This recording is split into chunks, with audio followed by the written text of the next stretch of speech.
코골이 때문에 잠을 설치거나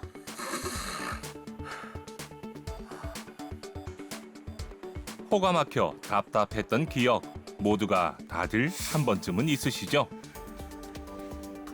제 코골이에 제가 깨거나 숨이 답답해서 깨거나 그런 적이 많았거든요. 한 10초 정도 수면 무호흡 같은 게 있다 보니까 너무 가족들도 걱정을 좀 많이 해서 환절기 때나 샤워하고 찬 바람을 쐴 때 그때 콧물이 엄청 나서 고생을 많이 했어요.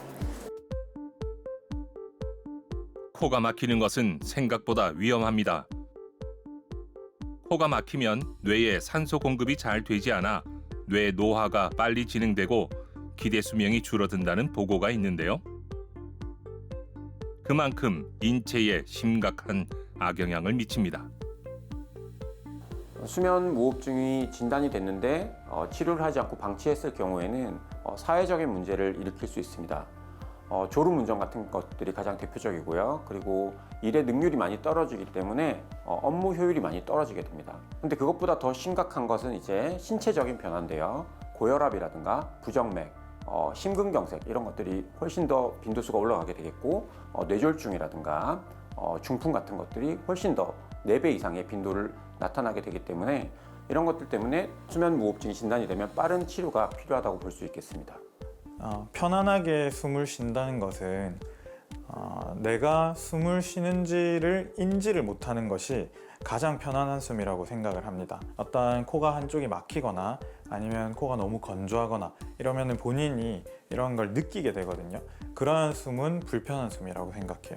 그래서 저희가 항상 치료를 할 때 가장 목표로 하는 것도 내가 숨을 쉬고 있는지 알 수 없게 그것이 가장 편안한 숨이라고 생각하기 때문에 그것을 목표로 하고 있습니다. 생존은 물론 삶의 질을 위해서도 숨을 잘 쉬는 것은 너무 중요합니다. 편한 숨을 통해 편안한 삶을 찾는 사람들의 이야기 한번 들어보시죠.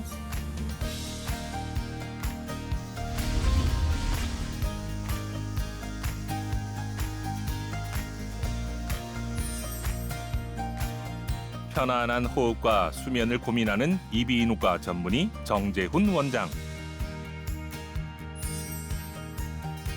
코의 기능과 아름다움을 세우는 이비인후과 전문의 김무건 원장과 함께합니다.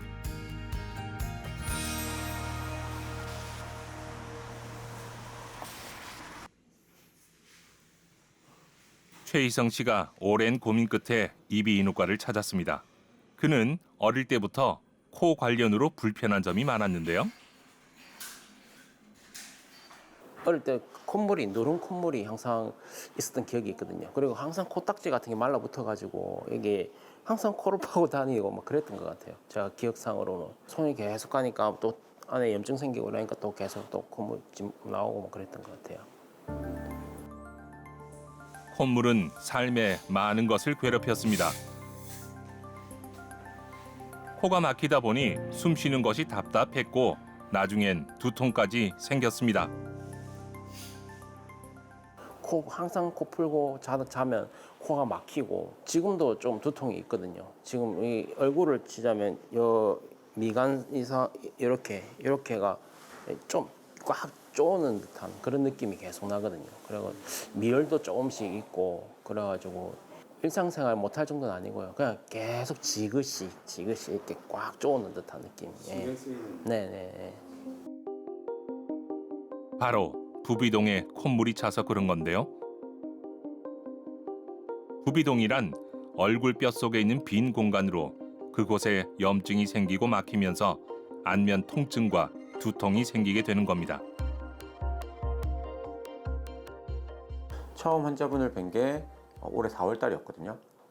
코골이도 많이 있으시고 냄새도 많이 못 맡고 수면의 질이 너무 많이 떨어지고 두통도 너무 심하셔서 환자분이 이런 증상들에 대한 개선을 원하셔가지고 4월 달에 한번 오셨는데 약간 치료에 대한 조금 불안감 내지는 겁을 좀 먹으셔가지고 한동안 집에서 지내시다가 최근에 다시 병원에 내원하셔가지고 환자분께서 수술을 결심하게 된 그런 환자분입니다. 최희성 씨가 용기를 내어 치료를 결심한 이유는 바로 가족 때문입니다. 신혼 초에 이제 결혼한 지 얼마 안 됐을 때 그때 이제 서로 이제 같이 잠을 잔다 아닙니까? 같이 자고 있는데 느낌이 이상해서 다 깼는데 없는 거예요. 그래갖고 어디 갔지 찾아갖고 이제 밖에 나가니까 혼자 소파에서 자고 있는 거예요. 시끄럽다고 같이 못 자겠다고 처음에는.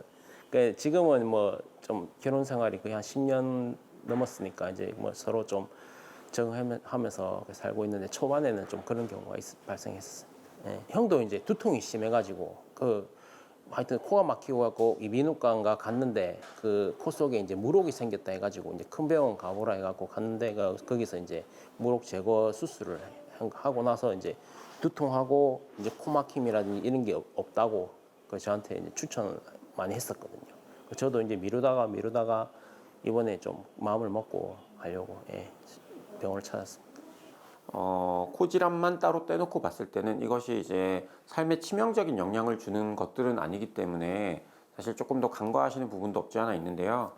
그런데 이제 아무래도 삶의 질에 영향을 많이 주고 수면 질환 같은 경우는 특히나 환자분이 방치했을 때 저희가 고혈압이라든가 부정맥, 심근경색 요 세 가지는 수면 무호흡증 하면 항상 따라 나오는 그런 연관 키워드입니다.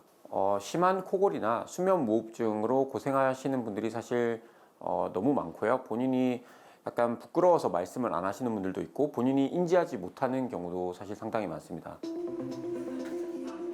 축농증, 코골이, 수면 무호흡까지 자신을 오래도록 괴롭힌 코막힘을 끝내기 위해 최희성 씨는 오늘 코골이 수술을 할 예정입니다. 수술을 앞두고 후각 검사 등의 다양한 검사와 함께 3D CT 촬영, 내부 내시경 촬영을 진행합니다. 이제 수술하기 전인데 좀 마음이 어떠세요? 긴장되고 잘 됐으면 하는 그런 바람밖에 없습니다. 안전하고 부작용 없이. 그리고 가장 중요한 수면 다원 검사도 했는데요. 결과가 심각합니다. 주무시는 동안에 2시간 정도 정상인이 한 1.5배 정도 코를 고는 게 보이고 숨도 덜 쉬는 것도 너무 많이 나타나기 때문에 수면무호흡증이라고 하는 것은 일상생활 중에는 전혀 문제가 없다가 수면만 하게 되면 숨을 멈추는 현상을 말합니다. 저희가 무호흡의 기준은 10초 이상 숨을 멈추는 것이 시간당 5번 이상 나타나게 되면 수면무호흡으로 진단을 하게 되는데 그 검사의 기본적인 것은 수면다원 검사라고 하는 것입니다. 수면다원 검사는 밤사이에 잘 때 모든 센서들을 몸에 붙이게 되겠고 그 센서가 읽는 것은 뇌파, 심전도, 그리고 산소 포화도, 맥박, 그리고 적외선 카메라 이런 것들을 통해서 환자분의 수면의 질을 확인하게 되는데 이런 수면다원 검사에서 시간당 5번 이상의 무호흡증이 나타나게 된다면 저희가 수면무호흡증으로 진단을 하게 되겠고 수면무호흡증이 5회에서 15회일 때는 경증이라고 하고요. 15회 이상 30회까지를 중등도, 30회가 넘어가면 고도의 수면무호흡증이라고 진단을 하게 되는데 우리가 대략 15회 이상의 중등도의 무호흡증이 넘어가는 경우에는 뇌혈관계 합병증, 심혈관계 합병증 같은 것들이 4배 이상 늘어난다는 보고가 있어서 중등도 이상의 수면무호흡증은 치료가 반드시 필요하다고 볼 수가 있겠습니다. 수면다원 검사 하루 전날엔 평소와 다른 수면 준비와 음주 등을 하지 않는 것이 좋습니다.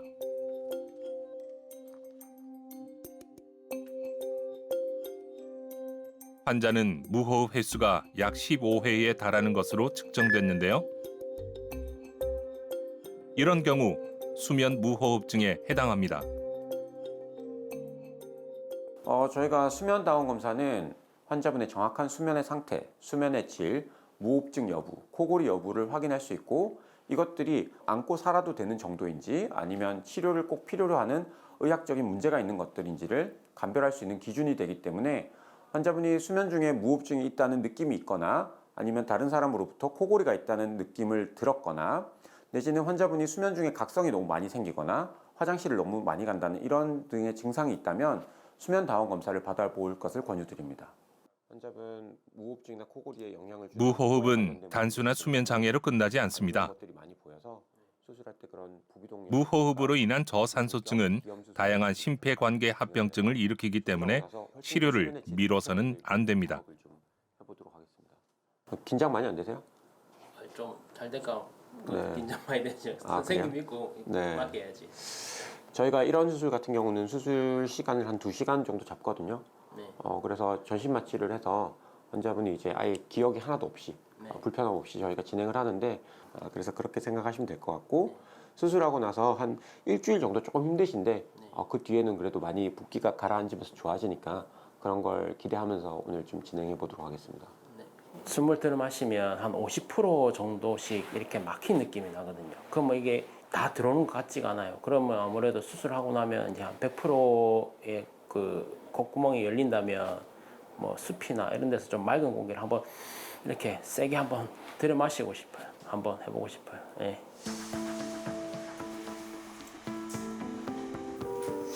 본격적인 수술을 앞두고 내시경 검사가 먼저 진행됩니다. 수면 상태에서 굴곡형 내시경으로 코부터 후두까지 상기도 폐쇄 부위를 살펴보는 검사입니다. 좀 전에 저희가 시행한 게 약물 유도 상기도 검사인데요.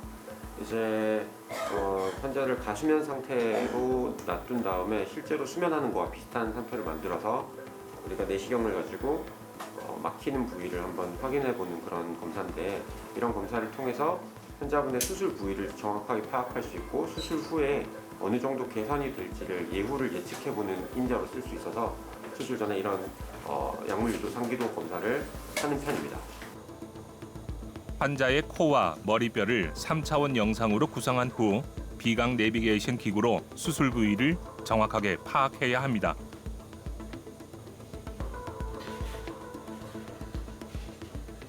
축농증 수술에 있어서 저희가 첫 번째 제일 걱정하시는 것들이 재발입니다.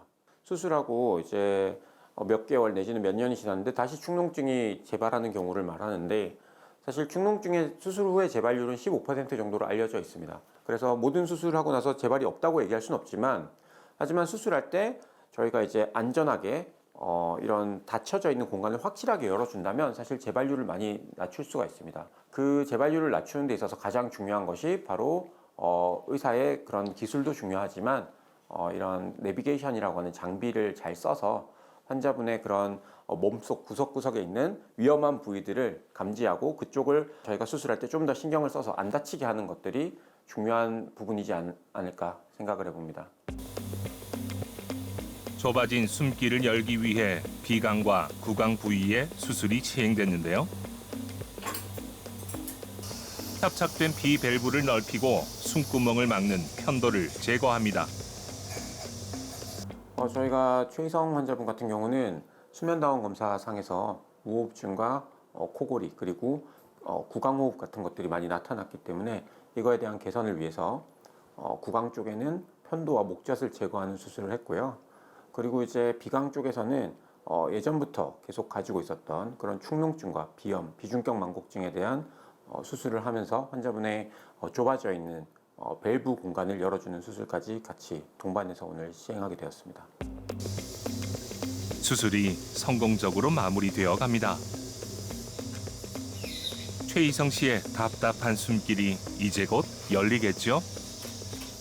환자분은 이제 비강 수술과 구강 수술을 같이 한 환자분이기 때문에 구강 쪽에 이제 상처가 다 났는데 한 2주 정도 걸리세요. 그래서 2주간 이제 일반 시기를 하시면 안 되고 차가운 죽시기 위주로 조심스러운 저자극 시기를 하셔야 되는 부분이 있고요. 비강 쪽에는 이제 상처가 잘 낫기 위해서 먹는 약도 항생제 같은 걸 잘 드셔야 되지만 코 세척이라든가 스프레이 같은 것을 잘 활용하셔가지고 상처가 덧나지 않게 좀 조심하셔야 되는 그런 부분이 있겠고 저희가 수술하고 한 2, 3주 정도가 있으면 거의 대부분이 다 낫게 되거든요. 그래서 그때까지 병원을 조심해서 저희가 정해진 내원 날짜에 좀 오시면 훨씬 더 빨리 쾌유하실 수 있을 것 같습니다.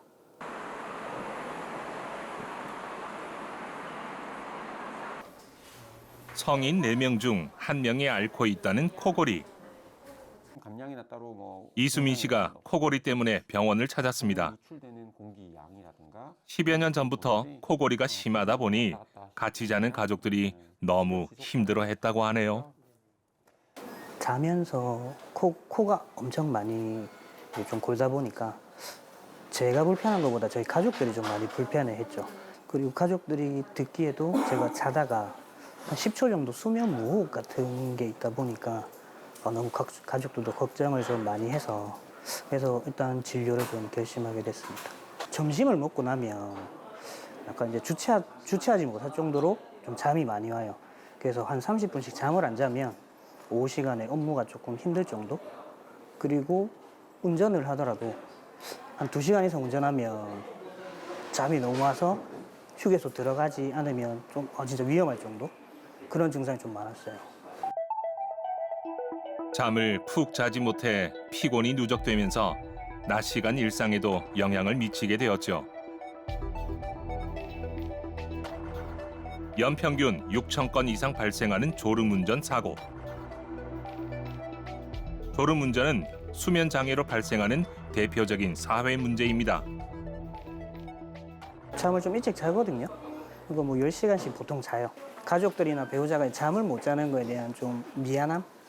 스트레스가 더 컸죠. 와이프는 밤새 잠을 못 자니까. 네, 그래서 그런 부분이 좀 스트레스가 좀 컸던 것 같습니다. 저희가 수면다원 검사상에서 15점이 넘어가게 되면 중등도 무호흡증이라고 진단을 내리고 치료가 필요하다라고 판단을 하는데요. 환자분께서는 그 무호흡증 지수가 78.9가 나왔어요. 엄청 극심한 고도의 수면 무호흡증이시고 이런 경우는 나이가 지금은 젊으시지만 조금만 지나면 고혈압, 당뇨 같은 게 바로 오게 되겠고 그리고 이런 삶의 질, 수면의 질이 다 떨어지고 사실 기대 수명이 많이 떨어지게 됩니다. 그리고 급사의 위험성을 항상 안고 계시기 때문에 나이가 젊다고 절대 방심하시면 안 되고요. 치료가 무조건적으로 필요한 고도의 수면 무호흡증이기 때문에 이런 분들은 빨리 진단을 해서 치료를 빨리 시행하셔야 됩니다. 환자의 수면다원 검사 결과는 충격적입니다. 수면 중 무호흡 빈도가 무려 80회에 달합니다. 신체 검진을 해봤는데 환자분께서 사실 상당히 무턱기가 많으셨고 비만도가 조금 있으셨고 그리고 안쪽에 있는 구강구조 자체가 너무 좁은 게 발견돼서 수면다원 검사를 해보니까 아니나 다를까 무호흡증이 너무 극심하게 나타난 분이라서 환자분의 구강구조상 수술적인 치료를 하게 되면 이런 턱 부분을 포함한 수술을 해야 되는데 환자분께서 그런 것들은 또 조금 너무 부담스러우시고 당장 사회적으로 이제 일을 빨리빨리 또 복귀를 하셔야 되는 상황이라서 저희가 양압기 치료를 결정을 하게 된 환자분입니다. 양압기는 환자에게 맞는 적절한 압력으로 공기를 기도로 불어넣어 수면 중 호흡을 편안하게 돕는 의료기구입니다.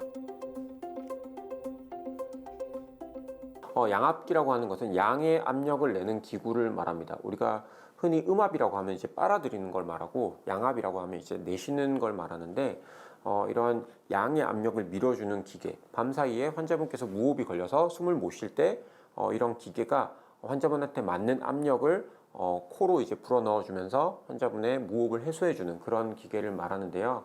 수술적인 치료 못지않게 좋다는 보고들이 많기 때문에 최근에는 상당히 많은 환자분들이 양압기 치료를 하고 있는 그런 추세입니다.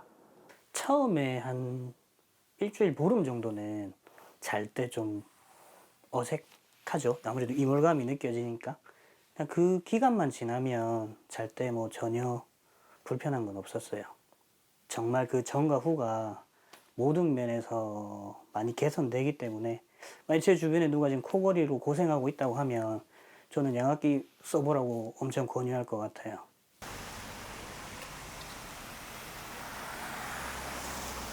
저희가 수술보다는 이제 양압기를 사용할 때엔 몇 가지 주의해야 할 점이 있습니다. 양압기를 저희가 계속 하고 있는 상황이거든요. 그래서 마스크가 피팅이 좀 안 맞으면 이제 눈으로 이렇게 공기가 쏘기 때문에 눈 시림이 많이, 눈 건조함 이런 게 많이 생길 수 있고요. 그리고 이제 압력이 너무 그렇게 과하게 들어오면 이제 배에 이제 위장으로 들어가기 때문에 배에 가스가 많이 차요. 그래서 그 두 개가 사실 가장 많은 좀 불편감인데 그런 거 없으면 사실 압력이 잘 맞는다고 보시면 되겠고요. 쓰기만 하면 거의 무호흡증 없거든요, 아예. 예, 그래서 코골이도 안 한다 하더죠, 그죠? 양압기는 수면 무호흡증의 비수술적 치료로 가장 효과가 높은 것으로 알려져 있습니다. 거슬린다 그런 건 없었어요. 아, 그래요. 이대로 계속 쭉 잘 쓰셔가지고 기대 수명을 절대 줄이지 마시고 삶의 질을 좀 더 좋게 해서 계속 좀 잘 쓰셨으면 좋겠습니다. 네, 저희 병원은 1년에 한 번씩만 오시면 돼요. 네, 그렇게 저희가 뵙도록 하겠습니다. 인생의 반을 잠을 자면서 지내지 않습니까? 네, 근데 그 잠을 제대로 못 자는 거는 진짜 큰 문제라고 생각하거든요. 제 경험상 양압기를 쓰고 나기 전 그리고 쓰고 난 후 이 생활의 질이 많이 달라져서 이거는 정말 좋은 것 같아요. 우리가 수면에는 크게 4단계가 있습니다. 우리가 잘 알려져 있는 꿈을 꾸는 렘수면이 있고요. 그리고 렘수면이 아닌 비렘수면 중에서 1단계에서 3단계까지 이렇게 해서 총 4가지의 수면이 있습니다. 저희가 이 4가지 수면을 한 사이클로 보고 90분이라고 하는 시간 동안에 이 사이클이 돌게 되는데 보통 우리 성인 수면에 있어서 4사이클 혹은 5사이클 정도 자면 수면이 건강하다라는 표현을 합니다. 이런 수면 무호흡증이라든가 수면 관련 질환이 있을 때는 우리가 가장 필요로 하는 비렘 수면 중에서 N3 단계가 많이 모자라게 됩니다. 그렇게 되면 우리가 잠을 아무리 많이 자도 결국에 N3 수면이 모자라기 때문에 개운함을 느낄 수 없고 그리고 일어났을 때도 너무 피곤하고 낮졸림이 너무 심한 그런 증상들을 나타나게 됩니다. 4개의 수면 단계를 고루고루 거치는 수면 사이클을 잘 만들기 위해서는 수면 무호흡증이라고 하는 그런 질환이라든가 다른 수면 관련 질환들에 대한 정확한 진단이 빠르게 이루어져야 되고 그거에 대한 문제를 저희가 빨리 잡아서 수면 중 각성을 최소화시켜야 수면의 질을 올릴 수 있다고 봅니다.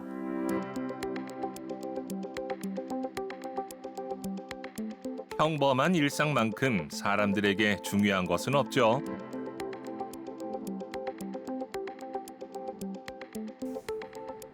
그러나 수면 장애 환자에겐 이 평범한 일상이 참 어렵습니다. 김성준 씨는 몇 년 전부터 심각한 코골이에 시달려 왔는데요. 수술하기 전에는 이제 잘 때 코골이가 심해서 제 코골이에 제가 깨거나 아니면 이제 약간 물속에 빠진 듯한 느낌, 숨이 답답해서 깨거나 그런 적이 많았거든요. 잠자는 시간 동안 많으면 7번, 8번, 거의 1시간에 한 번꼴로 깨곤 했었습니다. 30대 중반에 접어들면서 코골이는 하루가 다르게 심각해졌습니다.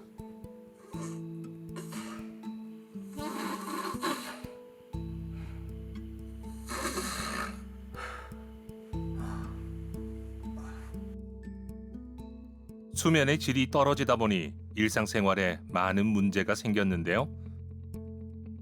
만성 피로, 집중력 저하는 물론 이산화탄소 축적으로 인한 두통까지 생겼습니다. 점심 때 항상 낮잠 잔다든지 그다음에 업무 시간 때 조금 존다든지 시작된 거는 한 3, 4년 전인 것 같아요. 3, 4년 전인데 이제 불편하더라도 옆으로 자거나 하면 좀 숨이 쉬어지거든요.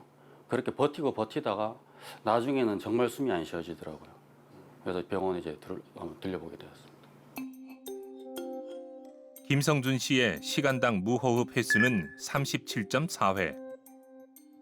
중증의 수면 무호흡증에 해당하는데요. 치료가 시급한 상태였습니다. 수술을 해야 할지 양압기를 써야 할지 고민을 많이 했었는데 수술을 하고 나면 아무래도 좀 하고 나서는 좀 힘들겠지만 그 후유증 때문에 나중에는 되게 편하지 않을까 하는 생각으로 수술을 결심하게 되었습니다. 작년 3월에 오셨어요. 그래서 이제 제가 그런 질문을 해보니까 이분이 내원하기 한 달 전에 다른 병원에서 코골이 수술을 하셨습니다. 그래서 전신 마취하고 편도 수술도 하고 목젖 수술도 하고 그리고 코에 관련된 수술들도 다 하시고 일반적인 우리 수면 무호흡증 수술을 하셨거든요. 수술한 지 한 달 만에 본인이 너무 불편하시고 이제 수술한 부위가 너무 아프고 그리고 이제 무호흡증에 대한 개선이 전혀 없다고 이제 말씀을 하시고 병원에 내원하셨는데 보통 한 달째는 뭐 그런 경우들이 좀 많거든요. 그래서 저희가 그럴 수 있다라고 말씀을 드렸는데 환자분은 그렇지 않다라고 또 말씀을 주셨고 수술을 한 지 1년 만에 수면다운 검사를 했는데 이전 수면다운 검사와 수술하고 난 뒤에 수면다운 검사의 개선점이 전혀 없으셨어요. 그래서 결국 저희가 이제 이설근 전진술이라는 조금 더 고난이도인 수술을 했던 그런 환자분입니다. 이설근 전진술이란 아래 턱뼈의 일부를 앞으로 빼서 공간을 확보해 잠을 자는 도중 혀가 뒤로 밀려 기도를 막는 것을 방지하는 수술입니다. 수면무호흡증 수술에는 다양한 수술들이 있습니다. 우리가 구강 쪽에는 편도 수술을 포함해서 목젖이라든가 또는 입천장 쪽을 저희가 손보는 수술도 있고요. 혀뿌리 쪽도 줄여주는 그런 수술이 있습니다. 하지만 이런 구강 수술 중에서 약간 연부 조직을 줄여주는 수술 외에 이런 골격을 변화시켜주는 수술들이 있는데 그 수술 중에 하나가 이설근 전진술이라고 하는 수술입니다. 결국에는 뼈를 저희가 변형시켜서 이런 좁아진 기도를 넓히는 그런 수술인데요. 이런 연부 조직 수술과 더불어서 이런 이설근 전진술을 같이 하게 된다면 수술의 성공률을 훨씬 더 높일 수 있다는 장점이 있기 때문에 기존의 수술로 미흡했던 부분이 있거나 아니면 수술 후에 재발을 했을 때 이런 이설근 전진술을 고려해 볼 수 있는 그런 부분이 있겠습니다. 우선은 24시간 중에 8시간인데 그 8시간이 망쳐지니까 16시간이 힘들더라고요. 직장 생활이라든지 이제 사회생활, 또 가족 간에 여러 가지 이런 생활들이 힘들어지니까는 수면의 질이 좋아야지 나머지 시간이 좋게 되겠구나라는 걸 느꼈습니다. 1시간 남짓 소요되는 수술. 환자는 수술을 통해 아래 턱뼈의 일부를 앞으로 뺐는데요. 수술 전과 후의 사진을 비교해 보면 수술 후 기도가 넓어진 것이 확연히 드러납니다. 일단은 자다 깨다 하는 부분이 없어졌기 때문에 아침까지 이제 알람 소리 듣고 깨고 그다음에 출근했을 때 이제 뭐 잠이 온다든지 졸음이 온다든지 그런 게 없기 때문에 업무 같은 경우도 상당히 집중력 있게 할 수 있어서 좋은 것 같습니다. 이설근 전진술은 혀뿌리 뒤쪽의 기도가 좁거나 턱이 작거나 좁은 환자에게 적합한데요. 수술 후 약 5일이 지나면 일상생활이 충분히 가능합니다.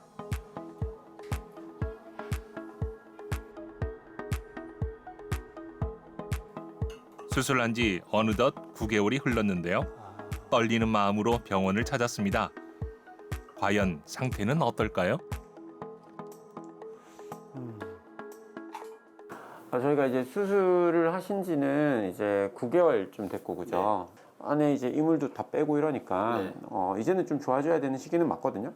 그래서 오늘 CT를 찍었는데 CT도 상당히 깨끗해요. 지금 보면 뒤쪽 공간이 상당히 넓어져 있는 게 많이 보이고 그리고 턱도 이제 우리가 전진을 시켜놨는데 뼈도 이제 잘 아물어서 뼈 길이도 잘 붙었거든요. 그래서 이제 무슨 충격이 조금 있거나 이런 외상에 대해서도 크게 우려한 시기는 이제 지난 것 같아요. 물론 이제 나이가 좀 들면서 점막도 처지고 이런 근육의 그런 탄성이 좀 떨어지면서 무호흡증이 조금씩 올라가는 경우는 있을 수 있습니다. 그런데 지금 이런 김성준 환자분 같은 경우는 이제 충분히 기도를 많이 확장시켜 놨기 때문에 크게 앞으로도 무리가 없을 거라고는 생각은 되지만 만약에 이제 환자분이 살이 너무 많이 찌거나 내지는 이제 점막의 탄성이 너무 떨어지게 되면 그때는 이제 양압기라든가 이런 보조적인 치료 장치를 좀 써야 되는 경우도 있을 수 있는데 그런 것들은 이제 병원을 한 번씩 내원하시면서 저희가 살펴보면 되는 부분인 것 같습니다. 사실 병원에 오는 게 쉽지는 않은데 수술하는 것도 두려울 수도 있고 근데 이제 정확하게 의사 선생님하고 이제 진단을 받아본 다음에 치료를 하시면은 삶의 질이 좋아지기 때문에 저는 적극 추천을 드리고 있습니다.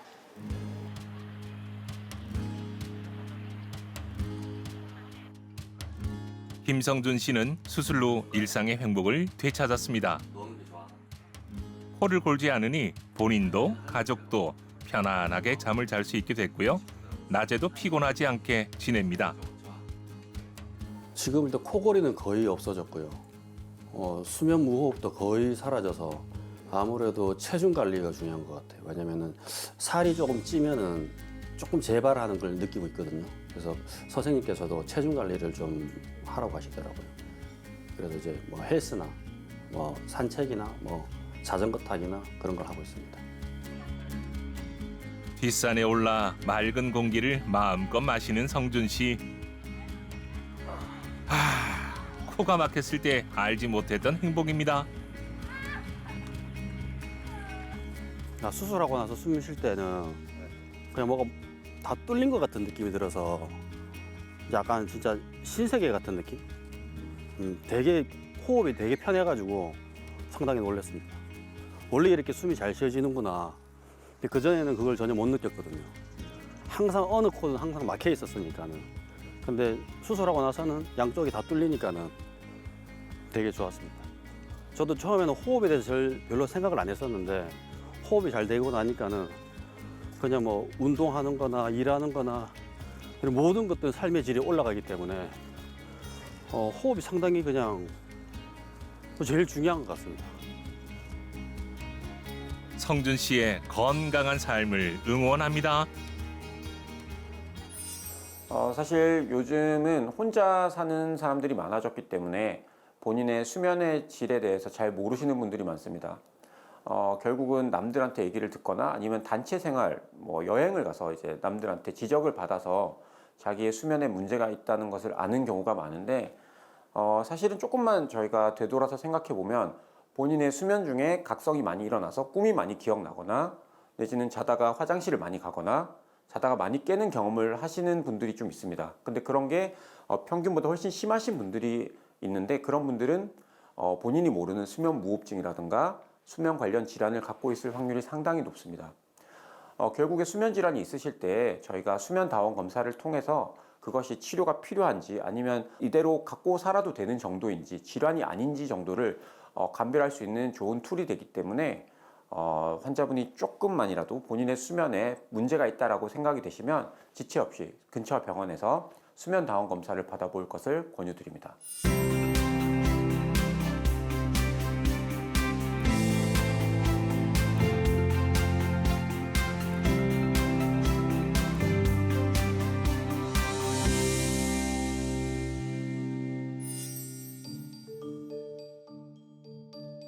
계절과 계절이 자리를 바꾸는 시간, 환절기.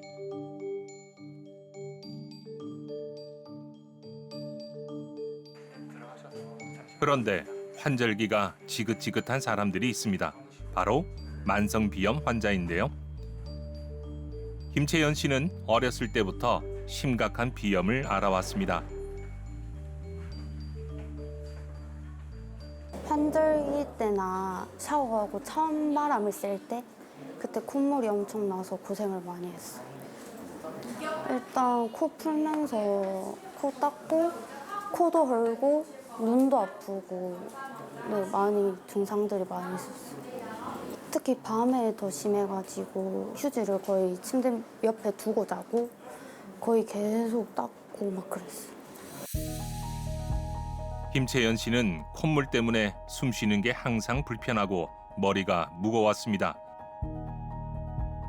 또 코가 막혀 입으로 숨을 쉬다 보니 인후염에 자주 걸리게 됐죠. 이비인후과 가서 이거 코딱지 안에 뭐 이런 거 빼고 콧물 빼고 뭐 약 먹고 했었어요. 뿌리는 것도 하고.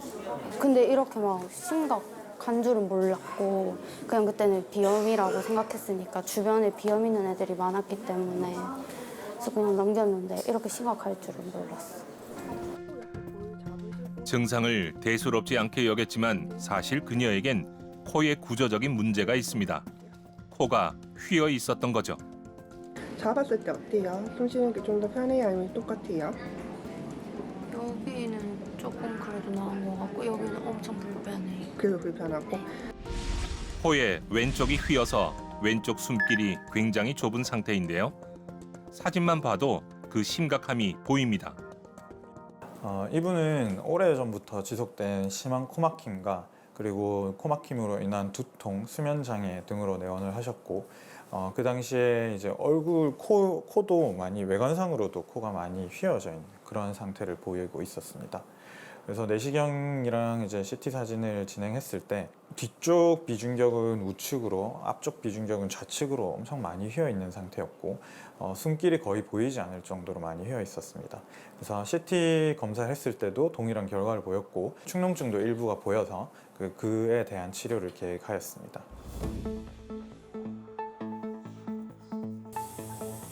김채연 씨는 비밸브 재건술과 축농증 수술을 받았습니다. 비밸브란 비중격 위의 지붕과 같은 공간이고요. 비밸브 재건술이란 이곳을 넓히는 수술입니다.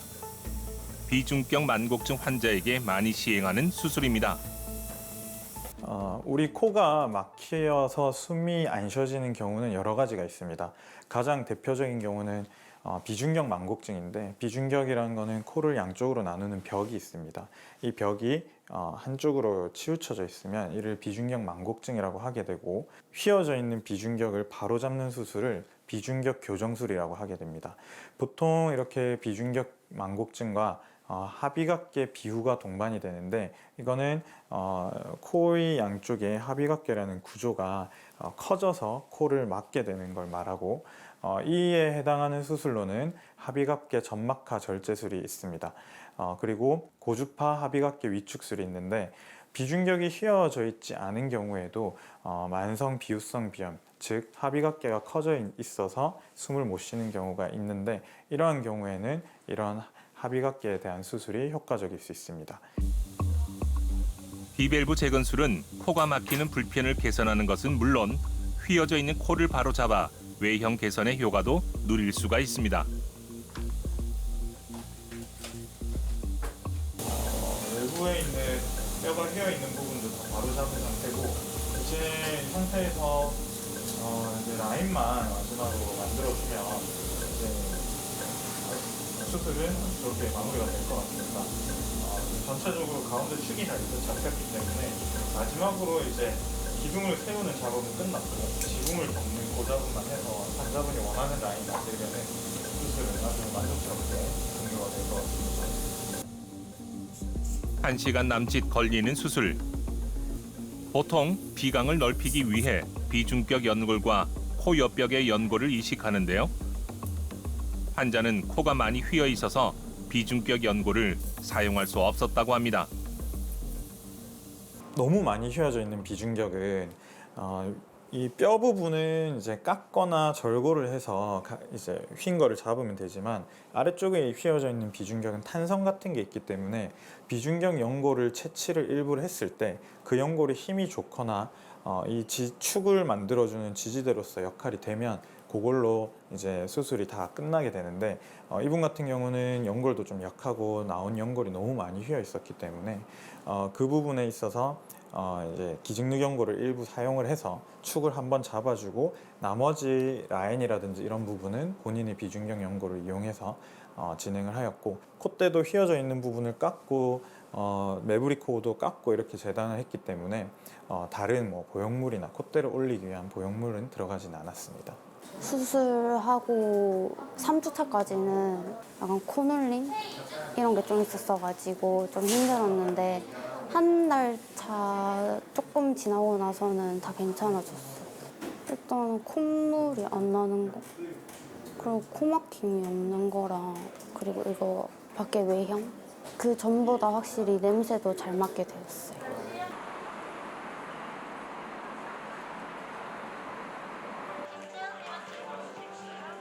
수술 후 약 2달이 지났습니다. 채연 씨가 정기 검진을 위해 병원을 찾았는데요. 코 내외부에 대한 수술 결과를 꼼꼼하게 살펴볼 예정입니다.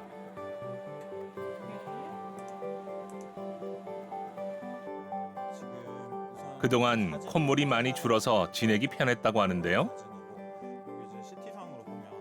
그녀의 상태가 궁금합니다. 보시면 앞쪽은 이렇게 왼쪽으로 휘어서 거의 이제 이 새카만 게 공간인데, 왼쪽은 거의 입구에 공간이 별로 없었어요. 그리고 뒤로 가면 이게 또 이렇게 코가 뒤틀리면서 왼쪽은 뼈가 튀어나오고 오른쪽으로 다시 전체적으로 휘어 있는 그런 구조를 보였고, 너무 휘는 힘이 강했고 양쪽으로 많이 뒤틀려 있었고, 비중격 자체의 힘이 워낙 약했기 때문에 제가 수술 중에 이제 기증류 연골을 이용해가지고 지지대를 딱 일자로 잘 잡아드렸어요. 그렇게 돼서 요거는 현재 CT 상태입니다. 그래서 시원하게 뚫려 있죠. 숨길이 비교가 안 될 정도로 뚫려 있고, 아까 왼쪽으로 많이 휘어 있던 부분도 완전히 다 잡혀 있고, 뒤쪽으로 우측으로 휘어 있던 부분도 다 잡혀 있어요. 기능적으로는 완전히 저는 뭐 만족스러운 수술이었다 생각을 하고요. 기능을 잡으면서 자연스럽게 미용의 개선이 따라온 경우라고 보시면 돼요. 휘어져 있는 코를 연골과 뼈를 개선을 하다 보니까 바깥쪽도 일자로 잡히게 되고, 물론 여기 비골이 휜 거는 제가 좀 깎아서 잡았지만 그렇게 하면서 자연스럽게 기능과 미용이 다 한 번에 잡힌 경우라고 보시면 됩니다. 사실 제가 수술을 함에 있어서 아주 만족하는 경우라고 할 수 있는데, 그 이유는 기능적으로도 워낙 고생을 많이 하셨고 외관상으로도 워낙 많이 휘어 있는데 그걸 한 번에 잡기 때문입니다. 그래서 그 두 가지를 한 번에 잡았고 보형물이나 이런 게 전혀 들어가 있지 않기 때문에 앞으로 후속으로 더 주의해야 되거나 뭐 치료가 필요하거나 이러지는 않은 상태라고 보여집니다. 비염 때문에 수술을 결정한다는 게 쉽지 않았지만 환자는 수술에 크게 만족하고 있습니다. 이제는 콧물 때문에 휴지를 들고 다니지 않고 좀 많이 개운한 것 같아요. 이제 코 이 상태를 계속 유지하고 쭉 앞으로 이렇게 살아가고 싶어요. 삶의 질이 좀 달라지는 것 같아요. 못 쉬면 일단은 답답하고 힘들고 머리도 아프고, 그런데 숨을 잘 쉬면은 아무래도 답답한 느낌도 사라지고 코도 시원하고 좋은 것 같아요. 코는 미용적으로나 기능적으로나 아주 중요한 기관입니다. 미용적으로는 코의 중심에 바로 잡고 있기 때문에 코가 휘거나 모양이 안 예쁘면 얼굴 전체가 휘어 보이거나 모양이 안 예쁠 수가 있게 되고, 기능적으로는 숨을 쉴 수 있게 호흡을 담당을 하고, 그리고 냄새를 맡아주는 후각을 담당하게 됩니다. 그렇기 때문에 코의 기능이 무너지게 되면 후각과 호흡에 문제가 생길 수 있게 되는데, 후각이 떨어지거나 후각을 상실하게 되면 길게는 치매와 같은 인지장애까지 유발을 할 수가 있게 되고, 호흡이 떨어지게 되면 수면장애, 두통, 그리고 걸러진 공기가 폐로 적절하게 가지 않게 되면 폐렴과 같은 호흡기계의 전체적인 합병증을 유발을 할 수가 있습니다.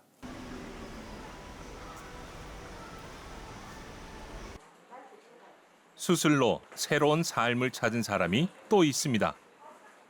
바로 장혜련 씨인데요. 코골이와 콧물이 심했던 그녀는 이미 2차례의 수술 경험이 있습니다. 과거에 교통사고도 났었고요. 비대증이 있어서 그때 너무 힘들어서 성형적으로 했다가, 그래도 이게 실리콘 삽입을 하니까 호흡 곤란도 있고요. 수면도 좀 안 되고 코골이도 심했고, 옆에 주위 사람들도 저 때문에 잠 못 잘 때고 있고 이러니까 민폐죠, 한마디로. 그러니까 기력이 없었어요. 잠을 못 자니까. 잠이 보약이라고 하잖아요. 그게 안 되니까 좀 나태해지고, 그다음에 활력소도 없고, 머리 아파서 따로 약 먹어야 되고. 환자분은 약 7년 전에 코 성형을 한번 한 상태였고, 그 당시에 코에는 L자 실리콘을 넣어서 염증과 구축이 동반이 된 상태였고, 비주의 피부도 약간 함몰이 된 상태로 내원하였습니다. 그와 더불어서 비중격은 좌측으로 휘어 있었고, 합의각계가 비후해져 있는 만성 비후성 비염도 동반되었습니다. 수술 부작용으로 코에 염증이 있었고 만성 비후성 비염과 코가 휘는 비중격 만곡증이 생긴 상태였습니다.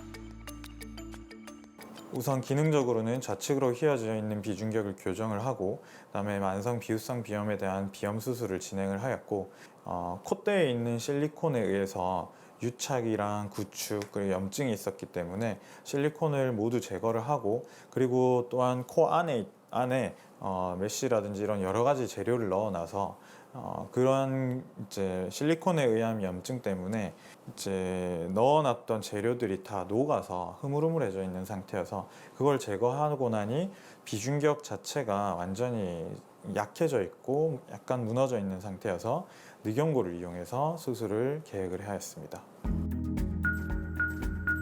자가연골은 보통 비중격 연골, 늑연골, 귀연골에서 채취하는데요. 이 가운데 늑연골은 힘이 좋고 양을 충분히 얻을 수 있는 장점이 있습니다. 코 수술에 있어서 많은 장점을 가지고 있는 재료입니다. 첫 번째로는 비중격이 많이 무너져 있거나 아니면 비중격이 너무 많이 휘거나 비중격이 결손이 심하거나 그런 경우에 코의 새로운 지지대로서 세울 수 있는 가장 좋은 연골 중에 하나이고요. 자가 늑연골 같은 경우는 한 번은 채취를 하면 양이 많이 나오기 때문에 그를 이용해서 코의 지지대뿐만이 아니라 콧대를 올려준다든지 코끝을 올려주거나 하는 코 수술에 있어서는 전천후로 쓰일 수 있는 재료라고 할 수 있습니다. 의료진의 계획에 따라 늑연골을 안전하게 채취하고 연골 조직을 필요한 만큼 다듬습니다. 기존에 원래 있던 구조를 한번 들었다가 나은 거기 때문에 그 안에 있는 구조가 유착이 심하고요. 현재 코 상태를 노출하는 데 걸리는 시간이 배 이상 걸립니다. 고형물이나 기존에 있던 구조를 한 번에 제거를 하지 못하고 분리가 되거나 아니면 그게 조각 나거나 하면 혹시나 수술 후에 다시 코에 남게 되면 염증을 일으키거나 다시 구축을 일으킬 가능성이 있어서 여러 가지 면에서 조심스러운 수술이라고 할 수 있습니다. 재수술. 염증을 일으켰던 기존의 보형물을 빼고 알맞게 재단된 늑연골을 넣어서 코 모양을 잡습니다. 우선 기능적으로도 비염 수술이 잘 돼 있어서 환자분은 만족은 하는 상태고 라인이라든지 피부라든지 이런 거를 보게 되는데 한 달째라서 제가 수술을 할 때는 구축이라든지 이런 부분을 다 해결을 했지만 피부가 두꺼워져 있던 부분은 시간이 지나면서 계속 부드러워질 예정입니다. 그래서 전체적인 라인을 지금 시기에는 보게 되는데 콧대 그리고 코끝 그다음에 비주가 함몰돼 있던 부분이 다 개선이 되면서 기능적으로나 미용적으로나 아주 만족스러운 경우라고 할 수 있습니다. 수술 후 한 달이 지났습니다. 장혜련 씨는 그동안 혈압이 올라가는 행동이나 코 푸는 것을 조심했고요. 또 안경을 쓰지 않는 등 후속 관리를 성실하게 했습니다.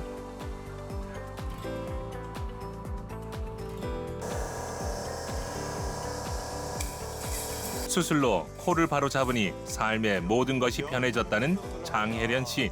점막 기능이 돌아오는 게 한 달 정도 걸립니다. 수술 부위가 아물었고 코의 숨길이 잘 열렸다고 하니 참 다행입니다. 딱지도 이제 안 생기고 이제 전체적으로 기능이 훨씬 좋아질 겁니다. 이제 드레싱을 거의 할 필요가 없을 거예요. 기능이 다 돌아왔기 때문에. 환자는 이번 수술을 통해 코골이와 수면 장애로 힘들었던 생활을 정리했을 뿐 아니라 인상이 달라 보이는 효과도 얻었습니다. 장혜련 씨는 수술 효과를 높이기 위해 고압 산소 치료도 했습니다. 고압 산소 치료란 고농도의 산소를 흡입하는 치료인데요. 혈장 내 산소 농도를 높여 빠른 회복을 돕는 거죠. 고압산소 치료는 실제로 우리가 혈액 공급에 있어서 산소가 많이 필요한 경우에 고압산소 치료를 하게 되는데 코 수술을 하게 되면 실제로 코는 혈액 공급이 좋은 편이기 때문에 회복력이 좋습니다. 하지만 재수술이나 재재수술일 경우에는 그러한 혈액 공급이 떨어지게 되고 흉터 회복에 있어서 좋지 않은 결과를 낳을 수 있기 때문에 고압산소를 이용해서 산소 공급을 충분하게 해주고 그렇게 해서 상처라든지 이런 부분의 회복을 돕게 됩니다. 지금 완전 신세계예요. 하루하루가 너무 행복해요. 숨을 너무 잘 쉬니까 활력소가 돼서 활동하기도 너무 좋고요. 지금 너무 좋아요. 새로운 세상을 만난 느낌? 한 해 수백만 명이 비염을 앓고 있고 이 가운데 일부는 수면 무호흡증으로 고통받고 있습니다. 숨이 편해야 삶이 편합니다. 편안한 호흡과 수면으로 일상의 행복을 놓치지 않아야 하겠습니다. 비염이나 축농증을 달고 계시는 분들이 이거는 그냥 평생 달고 사는 거지. 그냥 증상이 생길 때 그냥 약 먹고 계속 약 먹으면 되지. 이렇게 생각하시고 치료에 대해서 간과하시는 분들이 많습니다. 비염, 축농증과 같은 이러한 호흡기 질환은 삶의 질을 현격하게 떨어뜨리게 되고 지금은 100세 시대이기 때문에 삶의 질이 떨어지는 요인들을 많이 해결을 하시는 것이 좋습니다. 적절한 치료와 적절한 처치를 통해서 편안하게 숨을 쉬는 삶을 사시기를 바랍니다.